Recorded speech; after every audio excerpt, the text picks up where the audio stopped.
Bonjour à tous, on débute la semaine de l'interview avec Zakia Khattabi, bonjour. Bonjour. Donc députée écolo et donc députée non plus sénatrice comme lors de la précédente législature. Je vais vous poser une question évidemment liée directement à l'actualité.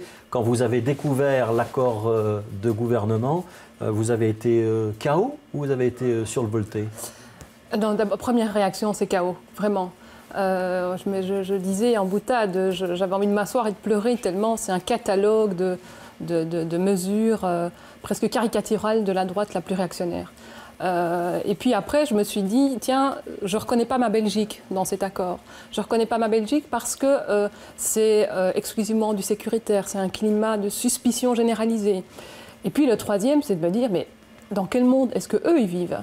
Et j'avais envie de dire, mais venez voir chez moi comment ça se passe. Les difficultés, je ne les nie pas. Ce sont les partis de la coalition. Oui, absolument. Ouais. Donc je ne nie pas les difficultés, absolument pas. Mais je vois que sur le terrain, la solidarité existe. Les gens sont bienveillants les uns à l'égard des autres. Alors que là, c'est la stigmatisation à outrance, c'est la mise en concurrence de victimes de la crise. Et voilà. Et moi, cette Belgique-là, je ne me reconnais pas dans cette Belgique-là. Et donc maintenant, je suis plutôt dans une envie de me battre, de défendre un autre projet et de le défendre avec les acteurs de la société civile qui font que la Belgique n'est pas celle qui est décrite dans cet accord de majorité. Ouais. Quand vous dites j'ai envie de me battre avec des acteurs de la société civile, ça veut dire quoi? Ça veut dire qu'on verra écolo derrière toutes les manifestations de syndicats ou de citoyens qui seront organisés? Alors en tout cas, on sera derrière, mais sans doute qu'on pourra être aussi à l'initiative. Vous savez qu'on a historiquement des liens privilégiés avec la société civile. Je pense que ça va être le moment de réactiver ça de manière très très importante. Donc il y a l'action commune du côté socialiste et donc il y aura l'action citoyenne du côté écolo. L'action citoyenne, oui, c'est aussi... Est-ce que ce n'est pas une instrumentalisation de la rue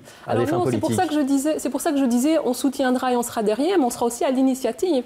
Parce que je pense que les mouvements sociaux, les acteurs de la société civile, eux sont sur le terrain. Et je pense qu'à la lecture de cet accord-là, ils ne vont pas non plus reconnaître le monde dans lequel ils vivent et le monde qu'ils ont envie de construire. Et voilà, il n'y a pas d'instrumentalisation. On fait de la politique parce qu'on défend un projet de société. Et plus on sera nombreux à défendre le même, plus on a des chances d'aboutir.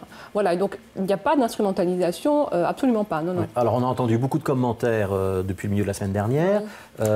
Il y a une conférence de presse d'écolo qui est annoncée cet après-midi pour faire entendre la voix d'écolo. On a beaucoup entendu le PS la semaine dernière. Est-ce que les sorties des leaders du PS ont été excessives ou pas? Alors, sur le fond, je pense qu'il y a lieu d'être tout à fait radical et de dénoncer le projet qui est sur la table. Là où je trouve, enfin ça m'a fait sourire, je veux dire ce serait un peu léger de le dire comme ça, mais les socialistes ne sont pas exempts de responsabilité dans ce qui se passe aujourd'hui. Hein, quand on voit, moi j'ai été choquée de voir que les premières paroles à l'ouverture du congrès de la NVA, c'était de dire, Bart De Wever a dit voilà, on a réussi, il n'a pas dit on a réussi, on va pouvoir mettre nos projets en route. Il a dit on a réussi, on a mis les socialistes dehors. Et donc c'était l'obsession de mettre les socialistes dehors. Et je pense que de ce point de vue-là, les socialistes ne sont pas exempts de responsabilité, je l'ai dit. J'ai envie de dire, ils ont alimenté la bête, alimenté jusqu'à outrance et en faire ce qu'elle est aujourd'hui. Et donc voilà, les conséquences sont là. On a une NVA, enfin en tout cas... Ouais. Vous n'avez pas vraiment répondu à ma question. Oui. Est-ce que les propos des socialistes ont été excessifs ou pas? Trop violents? Je ne sais pas, je ne sais pas auquel vous pensez, je ne sais pas à quoi vous pensez, mais... Quand Loretta Koning dit c'est un accord de droite extrême, par exemple. Je l'ai dit moi-même, hein, on est dans la droite la plus réactionnaire. Là, donc ça vous choque pas? Alors je ne parle pas des individus, je parle du projet tel qu'il est sur la table. C'est un projet avec des mesures de droite la plus réactionnaire, oui. Ouais.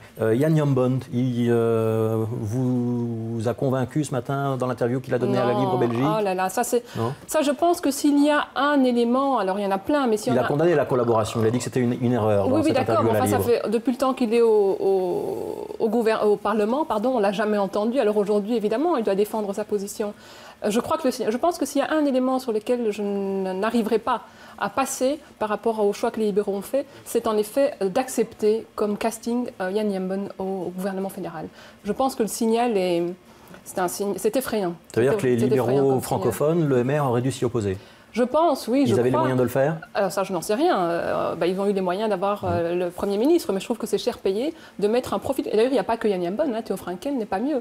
Je pense qu'on... Voilà, il a à partir du moment où la NVA est le parti dominant, apporte 33 sièges dans cette coalition et de loin le premier parti du pays, c'est pas logique que la NVA choisisse quand on voit que l'obsession de la NVA était en effet de monter sans les socialistes. Je pense que les libéraux auraient pu marchander jusqu'au bout, hein, et en effet refuser refusé de voir des figures proches du fascisme monter au gouvernement fédéral. Il est proche du fascisme, Yann Yann Bonne? Écoutez, quand on voit son parcours, enfin moi j'ai lu avant cette interview dans La Libre, j'ai un peu lu son parcours. Enfin, je veux dire, même par curiosité intellectuelle, moi il m'est jamais venu à l'idée d'aller écouter ou de participer à des réunions de négationnistes. Voilà, donc non, moi ça veut dire que vous allez demander des explications à la Chambre? Ah oui, tout à fait.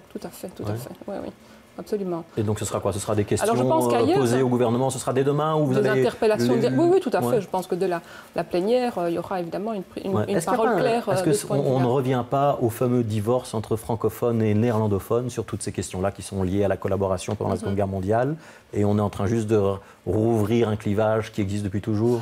Je ne crois pas. D'abord, je ne crois pas que tous les néerlandophones, que tous les flamands sont dans cette perspective-là. Moi, je travaille avec Groen au quotidien et eux-mêmes condamnent les prises de position de certains. Donc non, je ne crois pas. Je pense que c'est typique à l'ANV. Enfin, je veux dire, ça fait partie de son projet. Ils ont une façon de réécrire et de relire l'histoire qui, là, montre... va jusqu'au bout, puisqu'ils arrivent même à mettre à la manœuvre, en plus dans une compétence régalienne telle que celle de l'intérieur, quelqu'un dont on peut quand même dont on ne peut que se méfier eu égard au passé dans ses engagements politiques et autres. Alors, le saut d'index, le relèvement de la pension à l'âge de 67 ans, la hausse de la TVA pour certains produits ou des réductions à la SNCB, c'est quoi qui est le plus dérangeant pour vous? C'est l'ensemble. C'est l'ensemble parce que... C'est une manière de ne pas choisir. Non, oui, mais j'arrive pas. Je ne pense pas qu'il y en ait un qui soit plus défendable que l'autre. Je pense que ça s'inscrit dans un projet global où on a une stigmatisation et outrancière. Quand on voit, par exemple, qu'il y a 2 secrétariats d'État à la fraude sociale, c'est surréaliste, quoi. Et il n'y a rien au niveau de la fiscalité. Donc je ne peux pas, choisir. Un chargé de la fraude et un chargé de la fraude sociale, visiblement. Oui, donc c'est pauvreté et fraude. Alors dans celui-là, j'ai un peu... je m'interroge un peu sur quelle la fraude. La SNCB, 2 milliards d'économies en 5 ans, c'est un problème? Alors, oui, ce sera Jacqueline Galland, une francophone, qui va gérer le dossier de la SNCB. Oui. Alors, je ne sais pas si on peut se réjouir que ce soit une francophone. L'accord, il est là, que ce soit une francophone ou un néerlandophone. Je pense que quand on voit l'état des rails, quand on voit l'état des relations entre les clients, les passagers et la SNCB, quand on voit l'état de l'infrastructure générale, on ne peut que s'inquiéter de ces économies qui annoncent, nous semble-t-il, quand même une porte ouverte vers une privatisation de certains services. Et donc vers l'augmentation de certains tarifs pour l'ensemble des usagers de la SNCB. Ça veut dire que c'est l'usager du train qui payera plus cher. Absolument. Il y aura du retard dans le RER? Alors ça, certainement. Alors on a lu qu'ils souhaitaient un RER à Anvers, etc. et dans d'autres villes. On n'a pas lu un mot sur le RER à Bruxelles. Il y a quand même de quoi s'inquiéter. On avait entendu le MR et singulièrement leur tête de liste bruxelloise s'engager, mais moi je n'ai pas vu une ligne sur le RER bruxellois. J'ai vu qu'on voulait un RER à Anvers. Alors il y a Jacqueline Galland, vous allez la suivre sur le dossier du survol de Bruxelles? Oui, évidemment. Évidemment. Alors c'est vrai qu'ils annoncent le moratoire. Ce sera la ministre qui sera la plus suivie par Écolo ou pas? La plus suivie, je ne sais pas. En tout cas, elle sera suivie tant par les parlementaires fédéraux que les Bruxellois. Ça, c'est évident. Alors, je vais vous poser une question Twitter. Vous connaissez Christophe Calvo? Oui, c'est le chef de groupe. C'est votre chef de groupe, donc il y a un groupe commun, Groen Écolo. La question est en néerlandais, je vais essayer de la traduire. Oui. Est-ce que c'est agréable de travailler avec Groen dans le seul groupe commun à la Chambre? Alors, au-delà du fait que ce soit agréable, parce que c'est vrai que, singulièrement, lui est quelqu'un de très sympa, je pense que ce qui est important, c'est de ne pas être déconnecté de la réalité de l'autre communauté.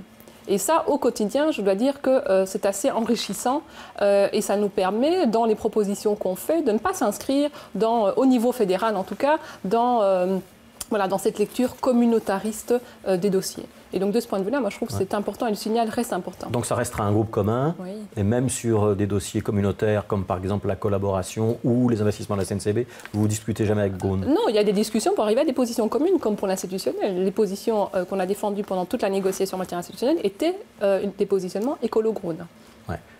C'est quoi l'objectif d'Écolo pour les 5 ans qui viennent maintenant? Vous êtes condamné à l'opposition à tous les niveaux de pouvoir. Vous allez remonter la pente? J'espère, hein. Oui. Mais donc l'objectif, d'abord au niveau des parlements, c'est d'essayer de défendre un autre projet de société. Et puis si la question porte sur nous, sur les enjeux pour Écolo, c'est en effet essayer de se reconstruire suite à cette défaite et de faire en sorte d'arriver à faire mieux passer. Mais quand on est dans projet. l'opposition à tous les niveaux de pouvoir, Oui. qu'il y a la grosse machine du Parti socialiste, qu'il y a le CDH, Oui. comment on fait pour exister? Je pense qu'il y a une analyse et une grille de lecture typiquement écologiste qui n'est pas celle ni des socialistes ni des humanistes, et c'est celle-là qu'on fera entendre au Parlement, dans tous les parlements. Alors, Elio Di Rupo remet son mandat en jeu. Il va donc être réélu fin novembre. Benoît Ludgen a annoncé ce matin qu'il remettait son mandat en jeu. Olivier Minguin doit être réélu dans le courant du mois de mars. C'est qui le patron écolo aujourd'hui? Bien, c'est toujours notre duo présidentiel. Ils sont encore en fonction jusqu'au mois de mars. Et Donc pour le moment, c'est Zoé Genot, Olivier Deleuze. C'est Émilie Hoyos. C'est Émilie Hoyos, voilà. Olivier Deleuze. Ça, c'est un petit lapsus. Ouais, absolument. Ouais, oui, oui. Et donc, c'est qui sera candidat pour le prochain tour? Alors ça, je ne sais ce sera pas. Zoé Genot pour répondre à mon lapsus? Alors ça, vous lui poserez la question. Ouais. Alors je Est-ce cache que ce pas sera Zakia Khattabi? Alors à ce stade-ci, non. C'est vrai que j'ai un projet en tête pour Écolo. Alors j'ai un casting préférentiel que je ne vous dévoilerai pas puisque j'attendrai qu'ils le fassent eux-mêmes. J'espère certaines candidatures, ça je ne le cache pas. Ouais. Mais pour le moment, les choses sont encore en train de se construire. Ça veut dire que vous ne serez pas candidate vous-même? À ce stade-ci, je n'exclus rien. Hein. Je pense d'abord au projet, donc je verrai comment est-ce qu'on construit collectivement un projet, et puis on verra qui est à même de le porter le mieux chez nous. Ouais, mais ça veut dire que vous souhaitez une candidature alternative, ou j'ai pas bien compris? Non, absolument, oui, ça c'est clair, oui, je voudrais une candidature alternative. Ça, je pense que c'est ce qui rend le débat plus démocratique, et c'est ce qui en effet permet la confrontation de projets. Alors donnez-moi des noms de personnes qui pourraient représenter une candidature alternative. Bon, il y en a quelques-uns. Hein. Non, je vais pas. Non, ça je ne vais pas faire. Voilà. Est-ce que mon lapsus est une candidature alternative? Par exemple. Voilà. Donc Zoé Genot pourrait avoir le soutien de Zakia Zoé Khattabi. Genot pourrait avoir le soutien de Zakia Khattabi. Merci beaucoup d'avoir été l'invité de l'interview. Rentrée parlementaire, c'est demain, à 14h. On en reparlera évidemment demain soir sur Télé Bruxelles. Dans un instant, c'est la météo avec Younes Mernissi. Ce soir, 18h20, les sports, Arnaud de Spiegelard. Et 18h30, un reportage sur la mendicité. Que font et que pensent les mancheurs, comme on les appelle, dans les rues de Bruxelles. C'est Stéphanie Trias qui les a rencontrés. Reportage à voir à 18h30.